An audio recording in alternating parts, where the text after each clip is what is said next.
Assalamu alaikum class. I hope you all are fine. We'll continue with the chapter of concept of health and disease, and today's lecture will be about the natural history of the disease, the web of causation, and the iceberg phenomena.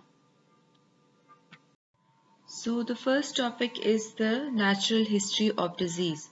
Now, as you all know that a disease, it results from interaction between the man who is the host and the causative agent of the disease and the environment. Now, when we talk about the term natural history of the disease, it tells us the way in which a disease evolves or occurs over a passage of time from the earliest stage of its pre-pathogenic phase to the termination of the disease, which can result in the form of the recovery of the disease, or it can occur in the form of a defect or leading to any disability or death in the absence of any treatment or prevention of the disease. Now, the natural history of disease is divided into two parts, that is the pre-pathogenic phase and the pathogenic phase. Now, in the pre-pathogenic phase, now the disease agent, as you can see in this diagram, the disease agent and the host, which is mostly man, and the environment, both these three things are present in the environment, and which can be shown in the form of an epidemiological triad. Now, the disease agent in the pre-pathogenic phase has not yet entered the man, but the factors which favors their interaction with the human host are present in the environment. So man is exposed to the risk of having the disease, like nowadays in the COVID pandemic, we are in the pre-pathogenic phase, like the agent is present, the host is present, and the conditions are also present. So this is the pre-pathogenic phase, but we are preventing it with the help of certain sort of preventions, so which will be studied later in the lecture. So this is the pre-pathogenic phase, that the man is not yet involved and the agent, host, and environment are present, but there is no interaction between them. Next is the period of pathogenesis. Now, in the period of pathogenesis, the agent or the disease causing agent has entered the host, like man, and the environment is favorable and the disease has started. Now, when the infection, as you know, or any infective agent enters the body and the disease process has started, it occurs in the form of any sort of signs, symptoms, and we feel like in COVID epidemic nowadays, we feel certain signs and symptoms. Now, it can result in the form of recovery as well, or it can lead in certain defect or disability, or sometimes the disease can lead to certain chronic state, like in hepatitis C or hepatitis B. The disease can become chronic, and in certain cases, when the chronic state it prolongs and leads to more complications, there can be death of the patient as well. So these are the two basic, we can say, the two basic things in which the natural history of the disease is divided.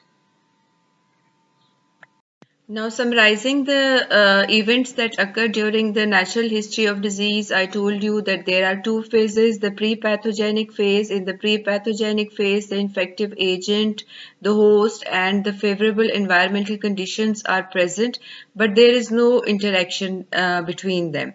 And when the interaction occurs, the pathogenic phase, it starts. And when the disease process starts, there is appearance of signs and symptoms, and the person becomes ill. After the illness, the person can recover, or there can be some defect or disability due to that disease, or If there is no defect or disability, the disease can proceed into the chronic state. And in some of the cases, like I told you before, like hepatitis B or C, cirrhosis can occur, or carcinoma can occur, and which can lead to even death of the patient. So this is a brief summary about the natural history of disease. Now, is in this slide you can see a diagram which tells us about the interaction of the agent, host, and environment. And the black portion inside is the portion in which there is interaction of the three important causative factors which cause the disease. And you can see the epidemiological triad in it.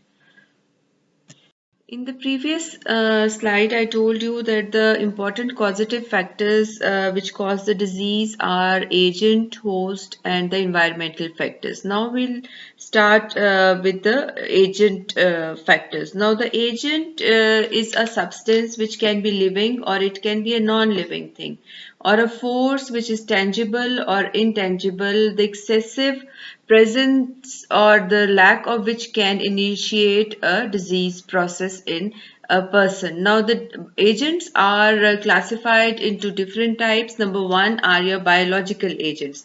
Now, biological agents are the living agents of disease like viruses, fungi, bacteria, protozoa, rickettsia. Now, these all are the biological agents, and they exhibit certain host-related properties like, for example, infectivity, pathogenicity, and virulence. Now, by infectivity, we mean that the infectious agent, it enters into the body and multiplies and produces infection in the host. Next is pathogenicity. Pathogenicity is the ability to produce the clinical apparent signs and symptoms or illness in a person. And by virulence, it is defined as the proportion of the clinical cases which result in the severe clinical manifestations. So these three are the biological properties which are exhibited by the biological agents. Now, next is the nutrient agents. Now, as you know, in our diet, there are certain nutrients which are important for our health, like proteins, fats, carbohydrates, certain vitamins, minerals, and water. These are the basic nutrients which are important for the health of a person. Now, when any nutrient is in excess or there is any deficiency of the intake of nutritive elements, that can result in certain nutritional disorders, like, as you know, if there is protein deficiency, it can lead to protein energy malnutrition, or if there is iron deficiency, it can be seen in the form of iron deficiency anemia, or there can be obesity, like when you take excessive fats, it can lead to obesity, and such is the cases with the iron deficiency as well. So nutrient agents are also important. Next are your physical agents. Now the physical agents are like heat, cold, humidity, pressure, radiation, your electricity, sound. When exposed to the excess of these agents can also result in the form of a disease. Next are your chemical agents. Now the chemical agents, they are endogenous. By endogenous we mean that which are inside the body, and exogenous agents. Exogenous are the agents which are arising outside the human host. Now, in some of the chemicals may be produced in the body as the result of some derangement of function. For example, if there is excess of urea in the body, it can lead to uremia. Or if the serum bilirubin level is increased, it can lead to jaundice. And by increasing the ketones in the body can lead to ketosis, or gout can occur because of excess of uric acid in the body. So these are different examples of the endogenous agents which can produce certain diseases. Now, coming to the exogenous agents, these are the agents which are arising outside the human host, like, for example, allergens, metals, some insecticides, gases, or dust. Now, they can be acquired by the host by inhalation, ingestion, or inoculation. So, these are the chemical agents which can cause the disease in host. So next are your mechanical agents. Now, as you know, the persons who are working in the some mining industry, or as you will further see in the chapter of occupational health, that certain persons are exposed to certain chronic friction, like in rock mining industry or any other industry, or some other mechanical forces. Now, these things can also result in the occurrence of certain sprains or dislocation of the joints, or even crushing, tearing, or even can cause death of the person. So these are the mechanical agents which can lead to certain problems in the person. Now, next are the absence or insufficiency or the excess of a factor which is necessary or important for the health of a person. Now, these may be chemical factors, for example, certain hormones which are important for the body, like estrogens, progesterones, or certain enzymes or insulins, or there can be certain nutritive factors, like I discussed before, that if we take excess of fats, they can lead to obesity, or if we take less proteins, that can result in protein energy malnutrition. So these are the certain nutrient factors which can also lead to certain health issues. Or there can be lack of a structure in the body, like there can be absence of any structure like thymus or kidney or something else. Next is the lack of part of a structure, like for example, as you can see in certain cardiac defects. Or there can be some chromosomal factors, like you can see in Turner syndromes or in Mongolism. And there can be certain immunological factors, for example, gamma globulinemia. So these are the absence or we can say insufficiency or excess of certain factors which are important for the health of a person, and they can also act as agents in causing a disease. Now, next important we should factor with or the agent we should not forget is the social agent. Now, in social agents, there are certain factors like poverty, smoking, abuse of drugs, alcohol intake, your unhealthy lifestyle, or any maternal deprivation, or certain conditions like depression or stress. So these all are the social agents which can lead to certain diseases in a person. So this is all about the agents which can lead to certain illnesses and can cause a health problem. Now, next is the host. Now, host is a person, or it can be any animal, which includes the birds or the arthropods that provide lodgement to the infectious agent under natural conditions or under favorable conditions. Now, there are different types of hosts. I'm not going to go into the detail, as you will study in the next lecture.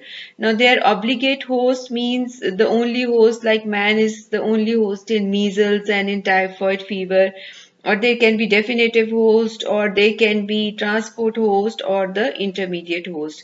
Now, the host is an also important causative factor for the disease.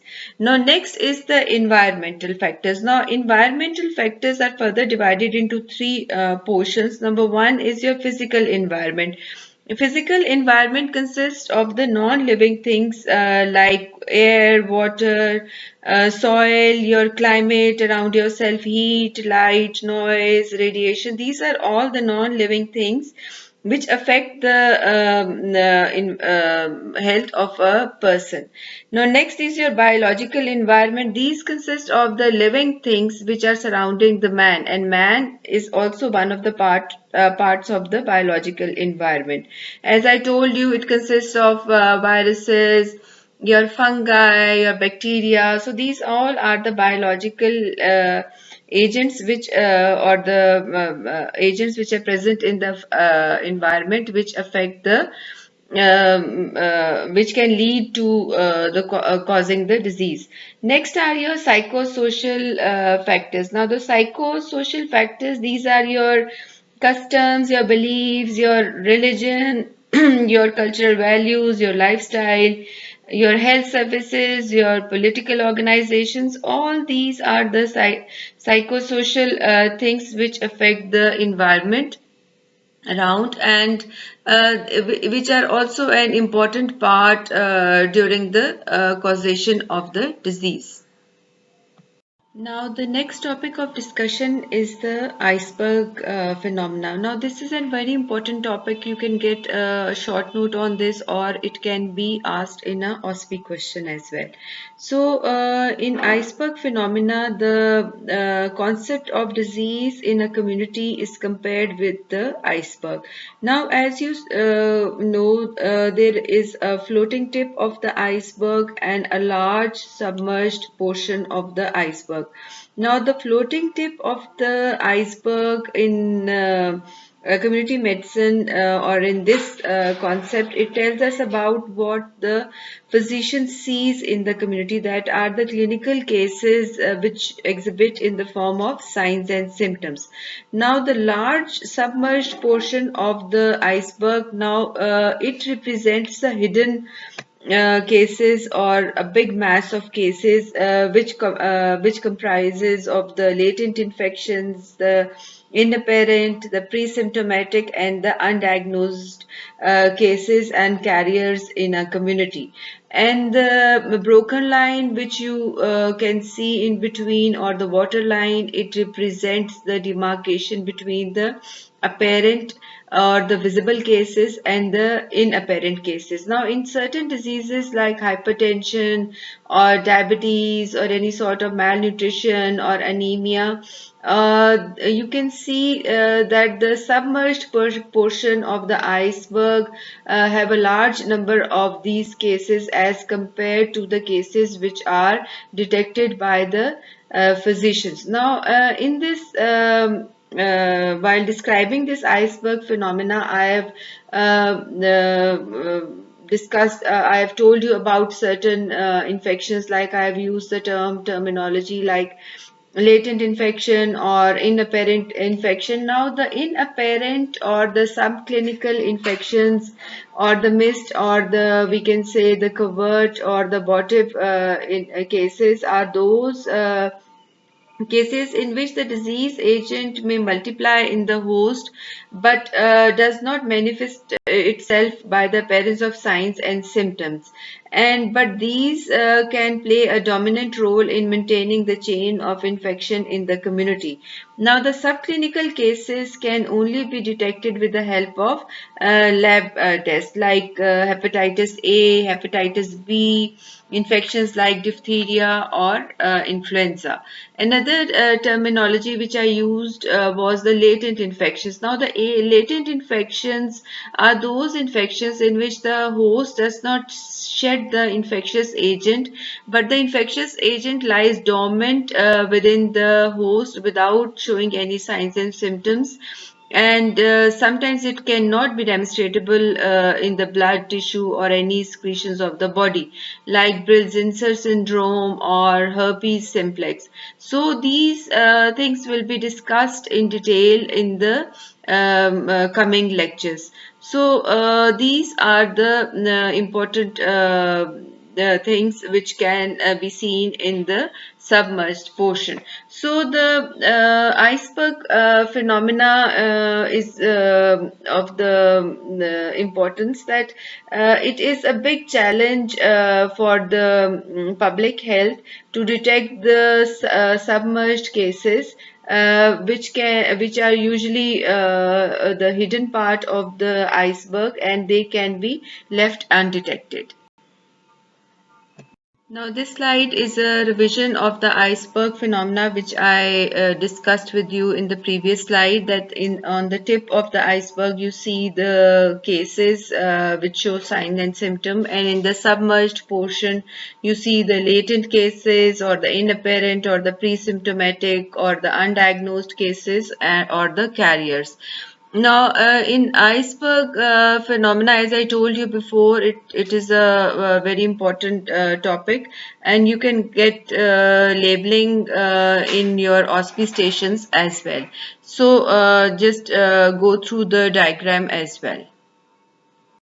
Now, the next important topic is the web of causation of the disease. Now, this model was introduced and which mainly suits the chronic diseases. Like as you can see in this picture, that heart disease or the myocardial infarction is not due to one agent only, or one factor is not the only factor which contributes to heart disease.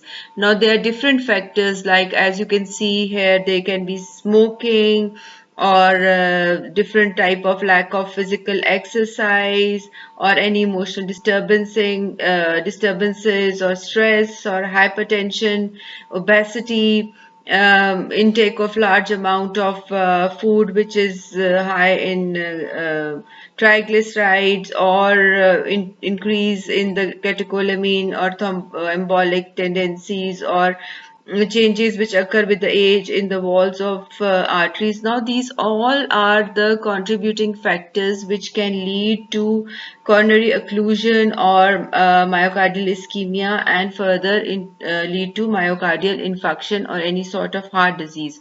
Now, if we want to control or prevent this disease, we have to break one or two or even more of these factors which are the major contributing factors. So web of causation tells us about the chronic diseases in which the different factors they contribute in the causation of the disease, and when the chain is broken by preventing these some of these important factors, the patient or the person can be saved from the appearance of that disease. Now, with this topic, important topic that we have discussed, the iceberg phenomena and the natural history of disease and the web of causation. If you have any questions regarding these topics, you can ask in the comment box, and I'll answer those questions. Thank you so much.